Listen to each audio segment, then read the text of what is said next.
The broadcast is now starting. All attendees are in listen-only mode. Hello, everyone, and welcome to this month's webinar on accommodating hidden disabilities in the workplace. This free webinar is available exclusively for our customers enrolled in our subscription services. I'm Cameron Weil, the editor for Personnel Concepts, and I'm joined by my co-moderator, Karen Jonas, who serves as our regulatory monitoring manager.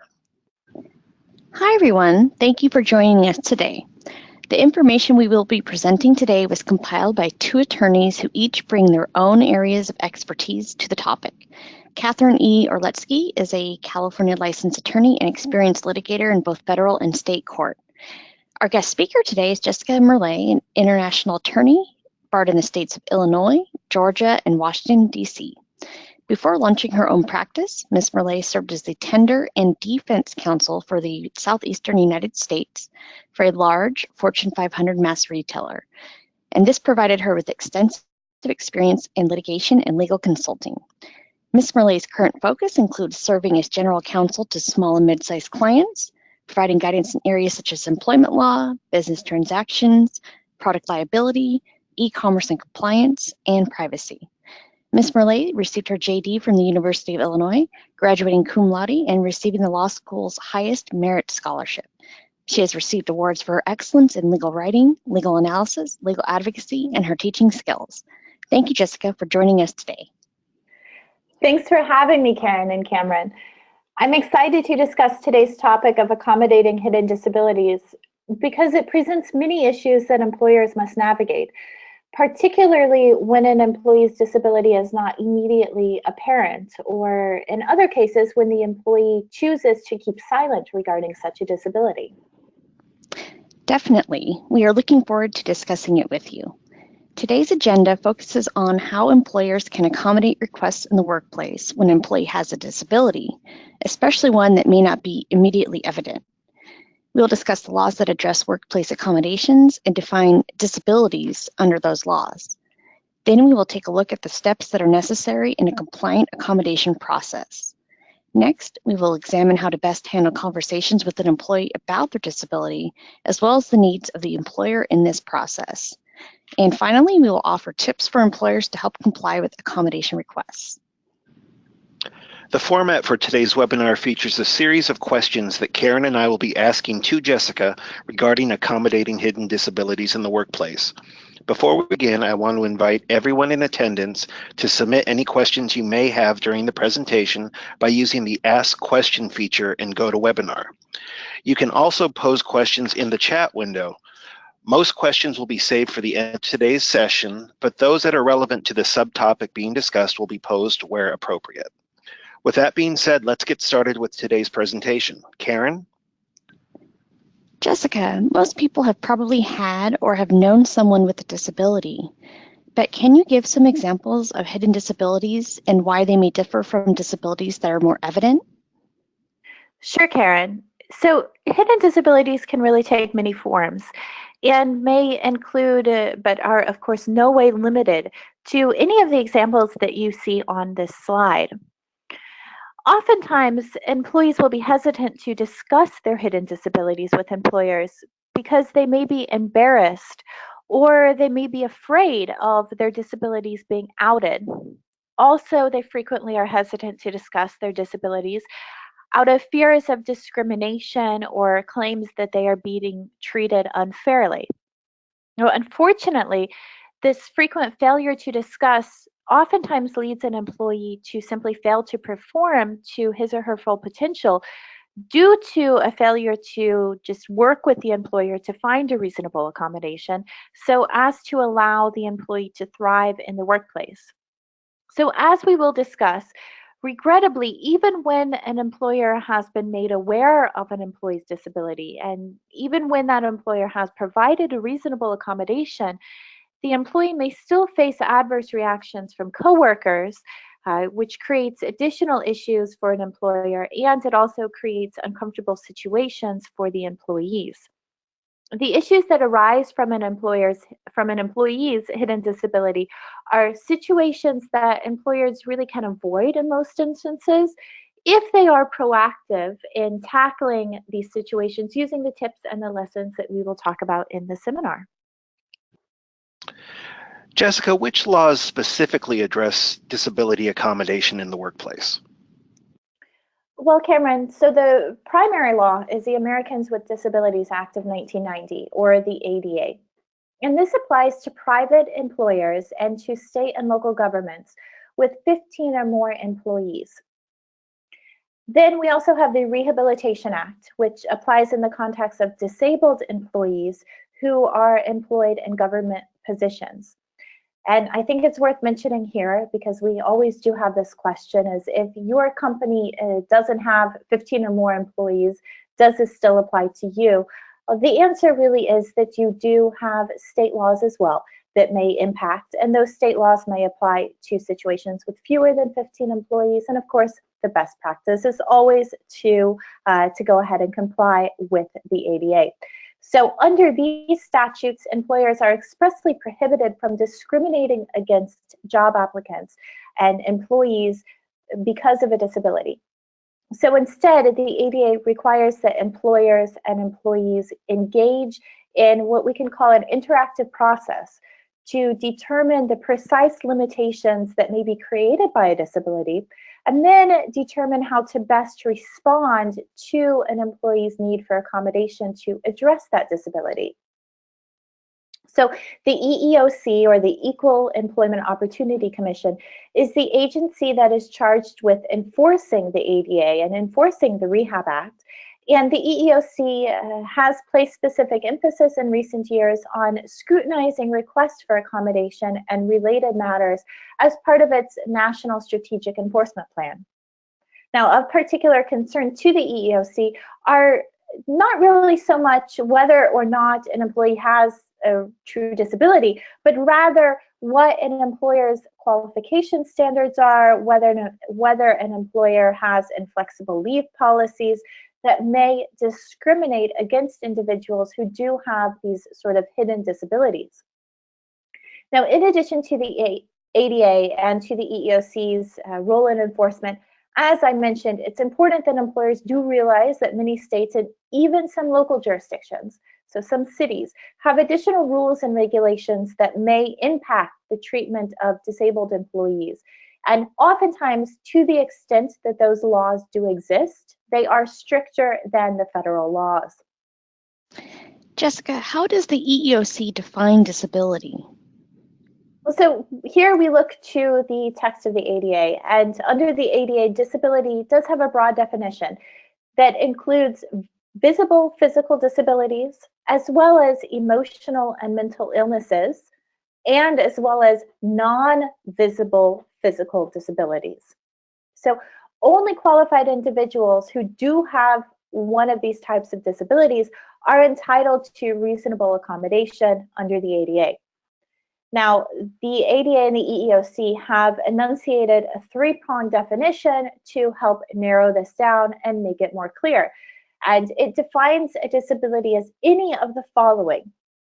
So first, a physical or mental impairment that substantially limits one or more major life activities of an individual, or two, a record of this impairment, or three, being regarded as having such an impairment. Thank you, Jessica. Wouldn't it be more difficult to assess a hidden disability? Yes, it certainly can be. While disabilities may be easier to discern and thus define in the context of visible disabilities, hidden disabilities can be any disability that is not visible or any disability that is not easily discernible by others. And oftentimes we see that hidden disabilities are not even noticeable in an employee's speech or behavior or mobility. Now, we can categorize hidden disabilities into four main types of impairment. So as we have here on the slide, the first type of impairment are cognitive impairments, and those are impairments in learning or in remembering and concentrating. The second type of impairment we frequently see with hidden disabilities is physical impairment. So things that may cause fatigue or may affect motor skills or sleep patterns. The third type of impairment are psychological impairments. So impairments that lead to irritability, to impact on social interactions, or to inability to manage stress well. And then the last category that we frequently see are sensory impairments. So impairments that affect breathing, seeing, or hearing. Now, looking specifically at the context of mental health and the hidden disabling nature such mental illnesses may present to employees, we do see that mental disorders like depression, PTSD, OCD, etc., are pretty easily qualifiable and easily do entitle employees to reasonable accommodations under how the EEOC interprets the ADA. But what can make a determination more difficult in instances of non-mental health issues is that the reality is that many disabilities and mental health disabilities do come and go. And we call these episodic disabilities. And episodic disabilities are characterized by periods of good health, which then may be interrupted by periods of illness or of disability. And we see that for hidden disabilities in particular, these periods may vary in severity, they may vary in length, and they may vary in predictability from one person to another and even from one episode to another. Documentation from a healthcare provider that a disability truly exists? Well, Cam, that depends. So if the employee seeking accommodation has a disability or has a need for accommodation that is not obvious, or if it's not obvious and maybe also episodic, then the employer may request what we would say is reasonable documentation from an appropriate healthcare provider. That being said, though, an employer cannot simply ask for documentation in response to an accommodation request when it's pretty obvious that the employee has a disability or has a need for reasonable accommodation, or in an instance where the employee has already given the employer really sufficient information to support that request. So given, though, the context in determining what constitutes a disability, as I said, the primary focus in these ADA claims that the EEOC considers is not really whether a disability exists, but rather more so on whether the employer complied with its legal obligations in addressing requests for reasonable accommodation and engaged in good faith in this interactive process to explore possible reasonable accommodations. Jessica, is there a specific procedure that an employee must follow in order to request an accommodation? So it really depends on the circumstances and the individual. So employees with disabilities that may limit their ability to work may request their employers reasonably accommodate their disability through the phrasing of, though the phrasing of the request may be vague and it may be nonspecific. So the person making the request doesn't have to follow any particular format in making a reasonable accommodation request. Rather, they just need to use plain English, and they don't even need to say or mention the ADA. They don't even need to mention the phrase reasonable accommodation. So what matters is that the employee just provides enough information to apprise the employer of the fact that there's a disability and of the fact that they're asking for an accommodation. For example, then, an employee's statement that he cannot work due to a foot injury or could not see a foot doctor for 2 weeks and needs some help, that was found to be a sufficient request for an accommodation. Though on the other hand, of course, if someone simply asked for a different chair, that without any sort of substantiation that it's because they're having back problems, then that would not be a reasonable request. Also, it's important to note that requests for accommodation don't need to be made in writing. They can be made orally, but of course, notwithstanding this, the employer can ask employees to go ahead and submit forms after a request is made to ensure that we have that in writing. And of course, it's also important for employers to note that accommodation requests are not limited to disabilities that severely impact an employee's ability to perform. Rather, accommodation request really can extend to anything that makes performing work more difficult, more uncomfortable, or more time-consuming.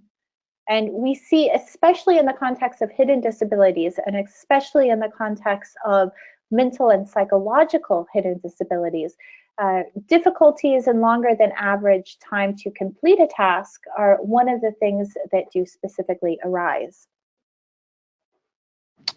Are employers obligated to offer an accommodation even where no request has been made? Well, that's a great question, Cameron. And the general rule is that an employee must initiate the request for accommodation. However, when the disability is obvious or visible or apparent, an employer does have a duty to go ahead and start exploring reasonable accommodations, even where an employee has not asked for an accommodation.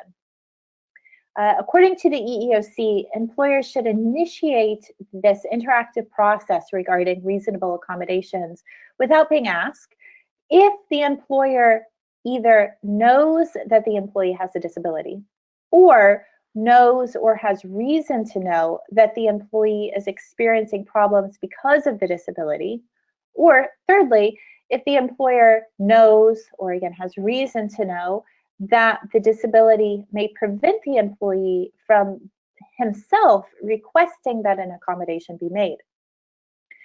Then again, though, naturally, these hidden disabilities or disabilities that are not so obvious do really rely by their very nature on employee self-reporting and the employee making the request for accommodation.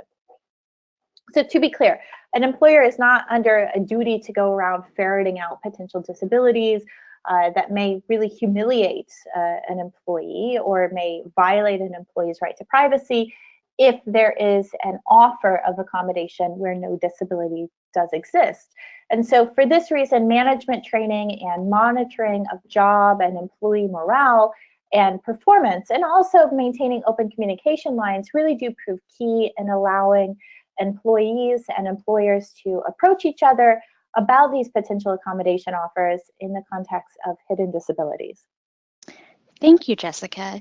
And just really quickly, we do have a question from Sarah about asking if there will be slides available for this webinar. And just to let everybody know that's listening, we'll be sending out a copy of these slides and the presentation shortly after the webinar is completed. Now, back to the webinar. Jessica, what are the obligations of the employee that's requesting the accommodation? Well, Karen, so that employee needs to make sure that they provide enough information to the employer and that they make the request in a timely manner. So to be an adequate request for accommodation, the employee must provide enough information to make it clear to the employer both that one, the employee needs an adjustment, a change, or other assistance at work, and two, that need is related to a medical condition. So, for example, if an employee tells his supervisor, I'm having trouble getting to work at my scheduled start time because of medical treatments that I'm undergoing, that would be sufficient to notify the employer that this is a request for reasonable accommodation. As we mentioned before, in contrast, an employee that simply requests a more comfortable chair really hasn't provided enough information there to notify the employer that this is a request for accommodation that's connected to a medical condition. Now, a request for accommodation can be made at any time during the job application process or at any time during employment. However, like I said, that request must be timely. So requests for accommodation that follow termination or resignation have been found to generally be ineffective, and these are frequently made as retaliatory claims by terminated employees. However, that being said, if an employer causes a breakdown during this interactive process or doesn't respond appropriately to a request for accommodation, and because of that, failure to accommodate or failure to work with an employee, the employee quits, then a request would be considered timely. So once an employer gets a request for an accommodation, what happens next? How is it decided what accommodation should be implemented? So an employer who fails to reasonably accommodate physical or mental limitations would violate the ADA's anti-discrimination provision, unless doing so would be an undue hardship on the employer. This means that once an employer knows, because of the visible nature of the disability, or is otherwise made aware that a disability exists, then that employer must begin to communicate with the employee to determine if there is an accommodation that the employer can provide to overcome those limitations. And in searching for a reasonable accommodation, employers are encouraged to initiate an informal interactive process with the employee to determine an appropriate reasonable accommodation, and also to determine the precise limitations that the disability causes. This interactive process is really at the heart of what the ADA wants to see, and it's viewed by the EEOC as critical, and as critical for enabling individuals with disabilities to fully integrate into the workplace. So particularly for hidden disabilities, this interactive process is important because we find that potential limitations and assistive reasonable accommodations are not really so obvious and may need more time to communicate about and to work out. So this interactive process, it's a shared responsibility, and it requires that both the employer and the employee participate in good faith in a search for a reasonable accommodation. And good faith can be shown by action, so such as meeting with the employee, requesting information about the condition and limitations, asking the employee what he or she wants to see or what he or she would like to be done as a reasonable accommodation, showing signs of having at least considered the employee's request, and offering and discussing available alternatives in the event that the employee's desired accommodation is too burdensome on the employer.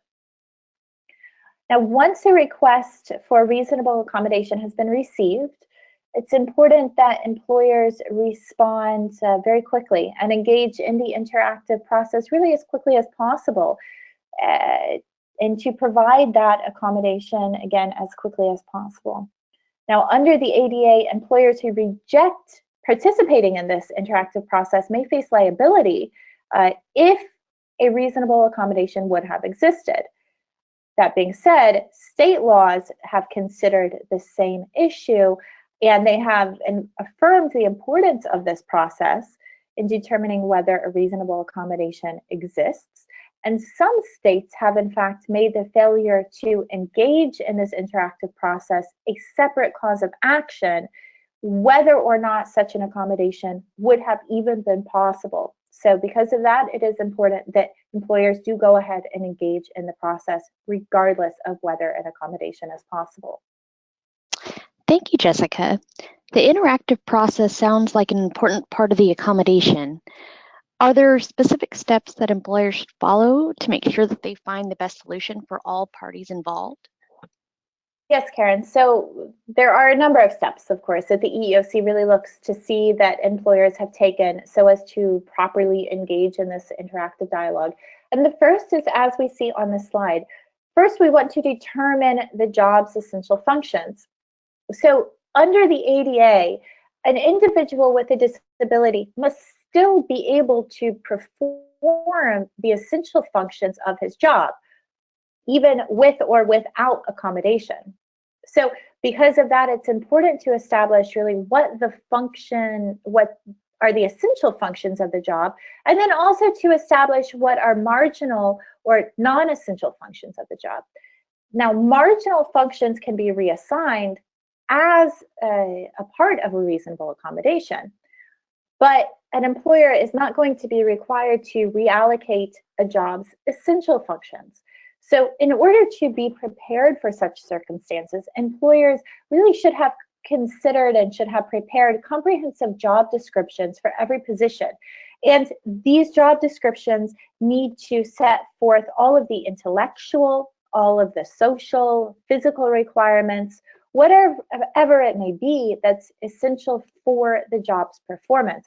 So for example, we could list as an essential function the ability to handle a stressful, fast-paced environment, to be able to lift X number of pounds, to communicate effectively with the public, etc. Thanks, Jessica. So after the employer determines the job's essential functions, what should they do next? So next, the EEOC wants to see that employers then go ahead and consult with the employee to, as we see here, to establish the individual's limitations. Now, it's important to realize that in non-obvious situations that involve hidden disabilities, the employer is generally going to have to ask the employee to provide reasonable documentation as to these limitations. But again, the employer really only gets to ask for documentation that it goes as far as establishing that the person has a disability and that the disability necessitates a reasonable accommodation. So what we want to see is some documentation that describes the impairment, that describes the nature, the severity, the duration of the impairment, the activity or activities that the impairment limits, and the extent to which the impairment really limits that employee's ability to perform the activity or the activities. So in these situations, it's important that employers go ahead and obtain limited releases of medical information so that the employer can submit specific questions to the healthcare or to the vocational professional that is treating the employee. And of course, it goes without mentioning that medical information must be kept separate and must be kept confidential from the employee's normal personnel file.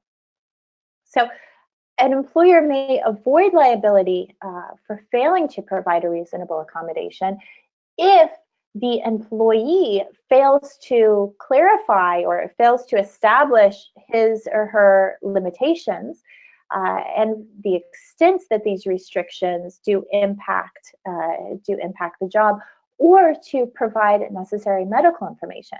So also, an employer may avoid liability where an employee's unreasonable behavior during this process causes a breakdown in the interactive process. So, for example, if an employee refuses to participate or if an employee withholds essential information about the disability or about the limitations.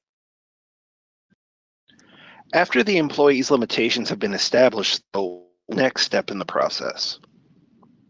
So the next step would be to begin exploring potential accommodations. So what we want to do is start looking for potential accommodations that will alleviate or that will remove workplace barriers. So an accommodation is effective if it removes a workplace barrier and allows the individual with the disability to have an equal opportunity to do any of the following. So to apply for a position, to perform the essential functions of that position, or to gain equal access or benefit or privilege of employment. So the EEOC wants to see first that employers consider those accommodations that would allow an employee to remain in his or her current job position.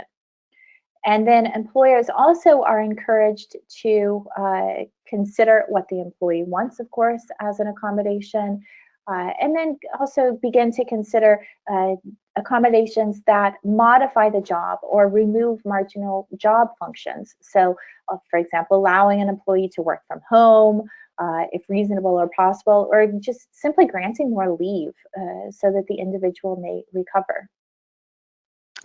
After the employer explores possible accommodations, what should they do next? So next and finally really is to select the appropriate accommodation if one exists. So as I mentioned, first we want to see that employers do consider the preference of the individual to be accommodated, and then the employer really selects and implements the accommodation that is most appropriate for both the employee and the employer. Now, it's important to note that employers do have the right to choose in the event that various effective accommodations exist. So absent undue hardship, an employer may choose an accommodation that is less expensive, or may choose an accommodation that is easier to provide or less burdensome on the employer. It's important also to note that employees themselves, they may not insist on a single unreasonable accommodation in the event that other accommodations exist. Excuse me. And engaging in this dialogue also doesn't mean that an accommodation exists. Sometimes a disability simply cannot be accommodated without an undue hardship on an employer, or simply cannot be accommodated at all. In the event that an employer is not going to be able to provide an accommodation, it's critical that an employer does document the fact that it participated in this interactive process and does document why an accommodation is not possible. And then, of course, if an accommodation is selected, an employer does need to notify that employee and also keep an open line of communication with the employee to ensure that the accommodation is effective. Thanks, Jessica. Now, could you give us some examples maybe of some possible accommodations? Absolutely. So reasonable accommodations really are a case-by-case basis, and they can range from making facilities accessible for wheelchairs to job restructuring or to modifying equipment. Some examples that we see frequently are allowing for remote work during a pregnancy, allowing for emotional support dogs, allowing for additional leave even after a state or federal mandated leave has been exhausted, making facilities more accessible, restructuring jobs, allowing changes in work schedule, etc. So for example, in the context of hidden disabilities, so if we have a hidden disability that is post-traumatic stress disorder, and a former Army medic who has come back and has become a nurse, that nurse may have difficulty managing her stress when she hears emergency sirens while doing rounds in the trauma unit. So a reasonable accommodation for her may be to move her to a unit that is further away from the emergency bay so that she doesn't hear the sirens. Generally, we can break reasonable accommodations for hidden disabilities in particular down into three categories. So the first one are accommodations that deal with concentration limitations. So types of reasonable accommodations in this instance include reducing distractions or providing wall partitions, allowing for the use of headphones or white noise machines, reorganizing a work area to minimize distractions, maybe providing memory aids or ensuring even that calendar reminders are set. The next type of reasonable accommodation that we see with hidden disabilities frequently are accommodations that address fatigue. So these accommodations include reducing physical exertion, reducing workplace stress. They frequently include maybe implementing ergonomic workstations or allowing employees to work from home. And then the third type of accommodation for hidden disabilities are memory accommodations. So these may include providing written transcripts of meetings or of phone calls. They may include allowing additional training time or going back through and providing frequent refreshers on training, and also assisting employees with prioritizing tasks. What can an employer do if they suspect an employee has a hidden disability? Well, Karen, legally employers really are not really required to provide accommodations for disabilities if the disability is unknown and if the employee has not requested accommodation, as we discussed earlier. But that being said, in good faith, employers really should try to meet an employee halfway in such circumstances, if not for the simple reason of increasing productivity and for bolstering workplace morale. If the individual with a disability responds, then says a reasonable accommodation is not requested or is not needed, then the employer really has fulfilled its obligation. But of course, then if the individual does say, hey, yeah, that would help, then the employer must continue with that interactive process. How should employers handle curious and/or hostile coworkers? Sure. So in addition to not disclosing medical information and to keeping medical information separate in a personnel file, the employer also cannot actually tell other employees that it's providing a reasonable accommodation for a particular individual, because that would reveal that that individual does have a disability. And as we mentioned at the very beginning of this webinar, one of the reasons that people frequently choose to keep their disabilities hidden is because they fear being outed to their coworkers. So because of that, it's important that employers respond to inquiries from coworkers with a pretty canned response. And what we want to see is that employers state something along the lines of, we are acting for legitimate business reasons, or we are acting in compliance with federal law, and leave it at that. Now, unfortunately, if a disability is not visible or it's not easily discernible or observable, many people do have difficulty understanding the need for an accommodation. And we see that coworkers may think that a particular individual is receiving favoritism. So to avoid this, there are a few things that employers can do. So one of those is having written policies and procedures. Another is providing etiquette training, which we have discussed before in other webinars. Another is engaging in proactive follow-up with that affected individual and asking if there's anything going on, asking if they are receiving comments from coworkers. Providing anti-retaliation advice and training, and then simply providing individualized support for the affected employee and for his or her managers. Jessica, what are some other considerations for employers considering accommodation? Sure, so there are a few things, and as we mentioned already, one of those is keeping confidential all medical information in a separate file that is not part of the normal personnel file. In addition, and this is a big one, employers should avoid taking any action that may be viewed as retaliatory.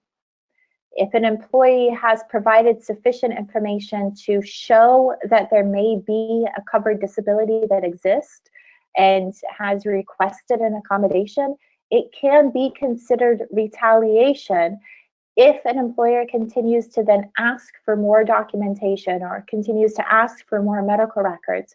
Or what we see sometimes is that employers ask that employee to go have a second opinion by a doctor of the employer's choosing. All of those types of things can be considered retaliation. And then finally, employers must really balance protecting an employee's information with the need to disclose that information so as to provide an accommodation. So because of this, employers need to keep sufficient records, of course, of accommodations, and they really need to only disclose that information on a need-to-know basis, especially in the event that there's new management, so that there are not problematic situations that arise there. Thank you for that information, Jessica. Do you have any final tips for employers? I certainly do. So the first one, as always, is really to ensure that you have a written policy and procedure in place, specifically here for handling accommodation requests.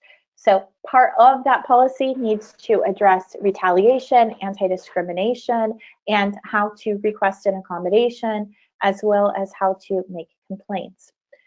It's important, of course, that employees all have copies of these policies and procedures, and even if they don't have copies, to make them very easily accessible to everyone there in the workplace. Secondly, in these situations, we really want to involve all necessary parties on a need-to-know basis, of course. These may include human resources or safety personnel, supervisors, healthcare providers, and may also include union representatives for some industries. That being said, it's important, again, to note that we don't always need to talk to a doctor, and doing so may be from time to time considered retaliatory. That being said, though, if it might be appropriate to consult with a doctor when it's necessary to really understand the specific limitations that are caused by a disability. Thirdly, communication, of course, is always the key. We want to acknowledge that a request for accommodation has been made. We want to communicate with the employee throughout the entire process. We want to communicate final decisions. Either way, if an accommodation is or isn't going to be made. And of course, if an accommodation is not going to be made, we want to document and provide the reason for that. And obviously here too, we really want to speak with employees face-to-face. Telephone contact is a distant second choice, and we never want to be texting or emailing this kind of information. We then also want to, in terms of communication, also keep a good written record. Documentation is what we want to see, and it's what the EEOC wants to see, to document and to ensure that employers and employees have engaged in this interactive dialogue about potential accommodations that can be made. Employers should be documenting efforts at making accommodations, and if issues later arise, then that there's a claim that the employer failed to provide an accommodation, if we have contemporaneous writings that reflect employers' efforts at doing so, then that is evidence of good faith participation in this interactive process. Want to be proactive and not sit passively by when we know that someone needs a reasonable accommodation. And of course, if someone does request a reasonable accommodation, the employer really must act right away. And then finally, use resources when needed. As I always say, you definitely need to talk to your local labor and employment council if a situation arises, because these things do change on a state-to-state basis. But also we have some resources that are really great. We have the Job Accommodations Network, which provides free advice to employers and employees on specifically reasonable accommodation issues. We have the Department of Labor's Office of Disability Employment Policy, which has a collection of disability-related resources. And we also have SSI, SSDI Outreach, Access and Recovery, or SOAR, which again provides information on disabilities and reasonable accommodations. Thank you, Jessica, for reviewing this information with us. Now, before we end today's session, let's take a moment to answer some questions from our audience that were submitted during the presentation. Cameron will ask the questions on behalf of our attendees. Sure, we have a few questions here for Jessica. Norma has a question about an employee that was put on the medication Prozac. And one day he came to work and he just wasn't his usual self. He was zoned out, driving public vehicles. And that being said, the company is liable to the public for him driving that public vehicle. Would you say this is a situation, Jessica, where it may not be applicable? And is this something that he could be terminated for? Hi, Cameron. So I didn't actually hear all of that. It sounded like you cut in and out a little bit, but I heard that Norma has a question. There's an employee that was taking Prozac and is driving company vehicles, and whether or not that is a situation that needs to be addressed. So of course, you are not required, again, the essential functions of a job do not have to be accommodated, right? So if an essential function of a job is to be able to drive a car safely, then of course you don't have to accommodate that. You can ask the employee to, for that time being, while they are driving, or while they are taking Prozac, or while they are taking a medication that may impact their ability to drive, to not be driving. Or if that's an essential function of the job, there again, you don't have to keep them on staff. It really comes down to what the essential functions are. If, however, driving a company vehicle or driving to and from a workplace isn't something that's required, right? Instead of going to face-to-face meetings with customers or clients, maybe this employee can, for a while they're taking Prozac, maybe this employee can do telephonic conferences instead of going and meeting people face-to-face. In that instance, it may be an accommodation that can be made there. So it's on a case-by-case basis, but certainly you're not required to endanger the public simply as a way of making an accommodation or as a way of addressing an employee's disability. Thank you, Jessica. The next question comes from Katie. Jessica, would you have any good accommodation tips for a employee who suffers from depression? Depression causes irritability among them and the staff or the general public? Mm-hmm. So in these kind of instances, again, what we see a lot of times is simply letting someone work from home or mitigating social interactions. Maybe it is that, again, that the person can work from home for a while. Maybe they are given an office space that has less social interaction with it. Something along those lines is what we generally see in these instances. The next question is from Rachel, who takes intermittent FMLA leave for an ongoing respiratory issue condition. The condition has already hospitalized that employee twice just this year to the business, as it's a small business. What are some suggestions as to what they could do in that situation? Mm-hmm. Again, Cameron, you cut out a little bit, so I'm not sure that I heard all of that, but I did hear that Rachel has an employee who takes FMLA leave for respiratory illness and may have exhausted the FMLA leave. You don't have to provide additional leave, right? We do provide leave from time to time, and we like to suggest providing leave, even if the FMLA leave or if there's state provided leave, in addition to that, has been exhausted, simply because we find that leave is one of the best ways to provide a reasonable accommodation, specifically in instances of hidden disabilities. So in instances of mental illness, for example. In terms of the impact, again, remember, you as an employer are not required to provide accommodations that are that cause undue hardship, right? So if you're not able to accommodate this, if it's causing such an impact on the business, you don't have to accommodate it, right? But if you're not going to accommodate it, it's important that the reason for that is documented. So is it documented that it's causing hardship on the business, that you cannot continue to keep this person? And of course, though, with the FMLA leave, you do have additional considerations, right, in terms of termination that you need to consider. But I want to reiterate, no employer is required to provide accommodation if it causes undue hardship, right? So if it is expensive, if it is burdensome, if it is too difficult to implement. Thanks, Jessica, and hopefully I stay not cutting out. The next question comes from Michael.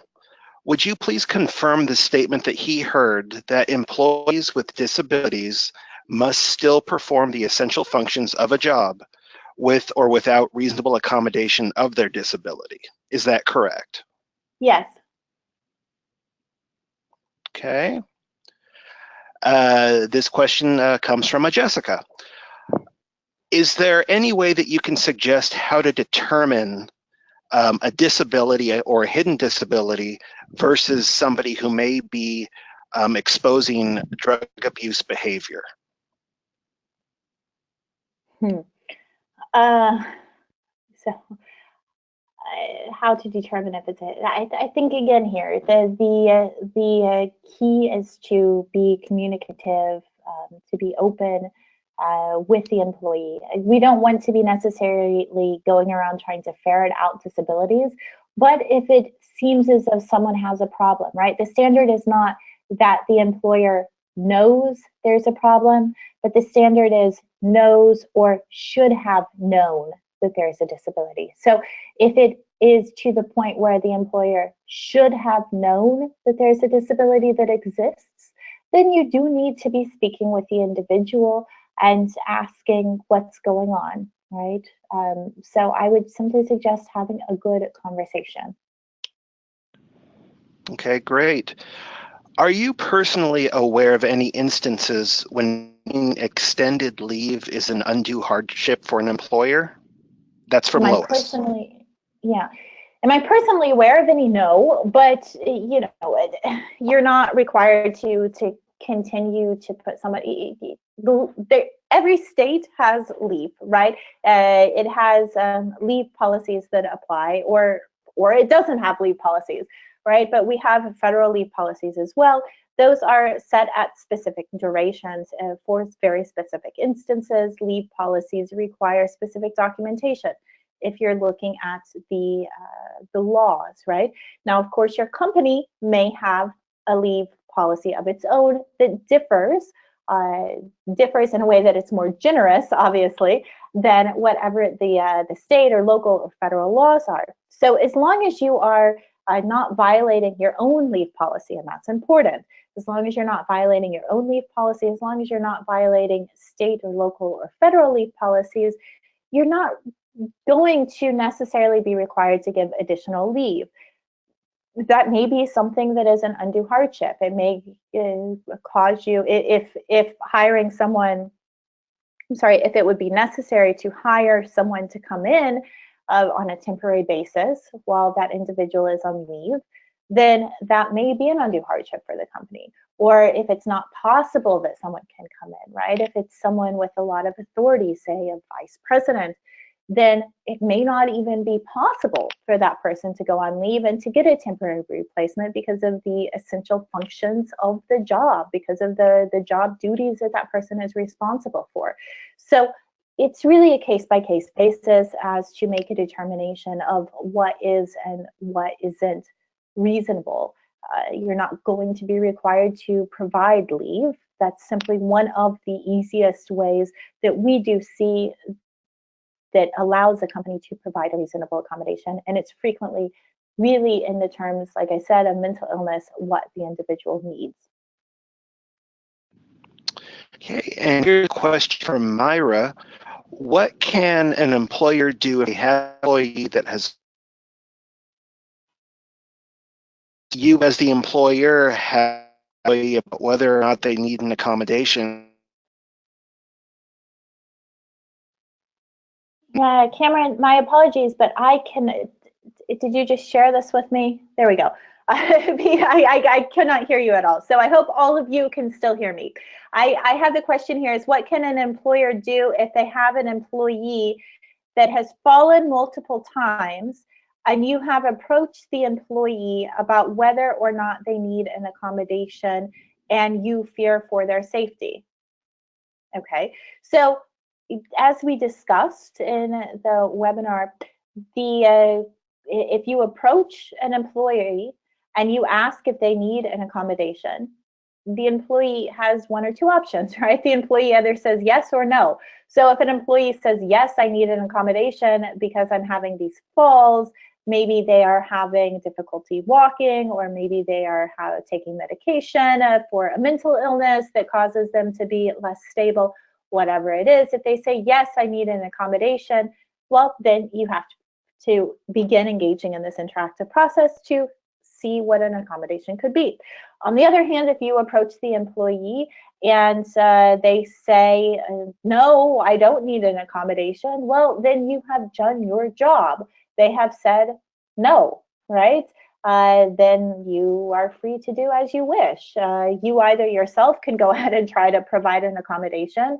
You can do, whatever you want. Your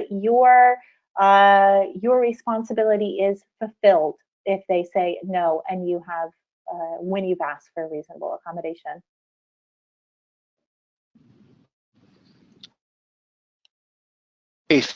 Everyone who Okay, thank you for everybody who's attended. Unfortunately, we've run out of time. All unanswered questions will be forwarded to Jessica via email, and her responses will be sent to all attendees in the coming days. Thanks to everyone who submitted questions about today's topic, and thanks to Jessica for taking the time to answer them. We enjoy hosting webinars for our valued customers, and as such, we would really appreciate your feedback. So please stick around for a couple of minutes as a brief survey will open for you to rate what you saw and heard today. This concludes today's webinar, and thank you for attending today's presentation. We hope you found this information useful in understanding accommodating hidden disabilities in the workplace. Thanks again to Jessica for being our guest panelist. We look forward to continuing to work with Jessica on future presentations. And to all of our attendees, thank you for choosing Personnel Concepts as your provider of workplace compliance solutions. Have a good afternoon, everyone.